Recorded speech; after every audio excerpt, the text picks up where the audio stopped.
എല്ലാവർക്കും സമാധാനം. ഞാൻ നിൽക്കുന്നത് ഊട്ടി ഒരു തേയില ഫാക്ടറിയുടെ മുമ്പിലാണ്. ഈ തേയില ഫാക്ടറിയുടെ മുമ്പിൽ വന്ന് നിൽക്കുമ്പോൾ സാമാന്യം നല്ല തണുപ്പുണ്ട്, കാറ്റുണ്ട്, എങ്കിലും സന്തോഷമാണ്. ഈ തണുപ്പിനെ കുറിച്ച് ഓർത്തപ്പോൾ പെട്ടെന്ന് എൻ്റെ മനസ്സ് പോയത് ബെത്ലഹേം രാത്രിയിൽ യോസേപ്പ് പിതാവും മറിയവും ഒരുമിച്ച് യാത്ര ചെയ്യുന്നതാണ്.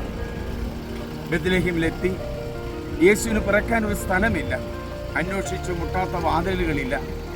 എന്നാൽ വാതിലുകൾ തുറക്കപ്പെട്ടില്ല. എങ്കിലും ഒരു തൊഴുത്തെങ്കിലും കിട്ടിയില്ലേ? എത്രയോ മനുഷ്യരാണ് വീടില്ലാതെ കഴിയുന്നത്. ദൈവത്തിൻ്റെ അനുഗ്രഹത്തിൽ വീടുകൾ കിട്ടിയ ധാരാളം പേരെയുണ്ട്.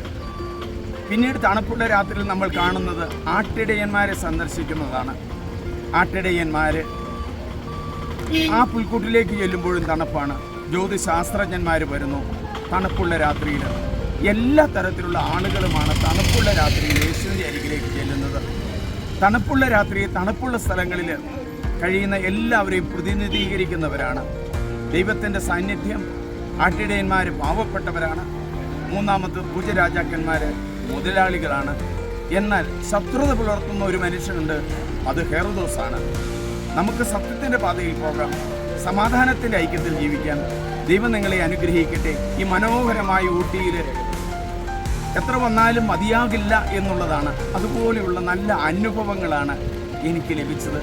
എല്ലാവർക്കും നന്ദി, നമസ്കാരം.